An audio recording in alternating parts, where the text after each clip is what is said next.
Okay, right. In the symptoms of COVID versus flu versus allergy, there is a lot of overlap. That is a fact. With all of them, you may get some coughing and may get some congestion. And even with the flu versus COVID, you probably will see fever as well. However, in your flu illnesses, you may get more of the body aches and this kind of thing. And with your allergies, we see more of the runny eyes, itchy eyes, that kind of thing. So there are some subtle differences between those. Can see how patients can get those mixed up. And got to remember, we are still in flu season, so we are still seeing a lot of flu. As a matter of fact, we're seeing a fair bit of traditional influenza.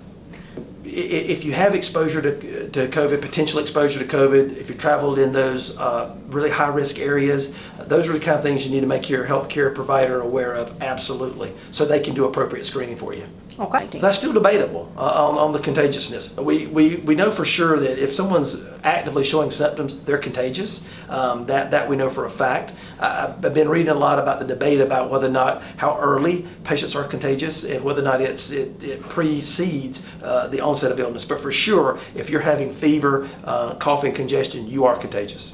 Well, looking at what we've seen in other areas, it looks like this it can infect really anyone, primarily adults. But our elderly or folks who have chronic medical conditions are more at risk for bad outcome with this infection. But that holds true for influenza as well. If you take a look at the influenza statistics, the same groups are more adversely affected. So I would say anyone's at risk. But definitely folks who are older in age and or have chronic medical conditions. And that's what we need to keep in mind is that the vast majority will recover without any ongoing effects whatsoever. As a matter of fact, there's a lot of literature out there now thinking that thinking that actually the death rate for COVID-19 is nowhere near as high as first published. I'm even seeing rates maybe down as low as the normal flu.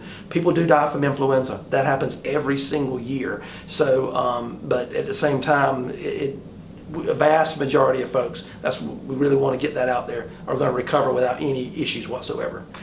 Wash your hands. These are the biggest offenders for us. Wash your hands. Refrain from shaking hands, that kind of thing. If you're coughing, cover your mouth. I mean, just commonsensical things that we need to be doing. And definitely, the older population do need to be more vigilant about that than even everyone else. The vast majority of patients will be perfectly fine with this, but we do need to be responsible and proactive to protect those who may be more apt to have a bad outcome, such as the elderly or people with chronic disease.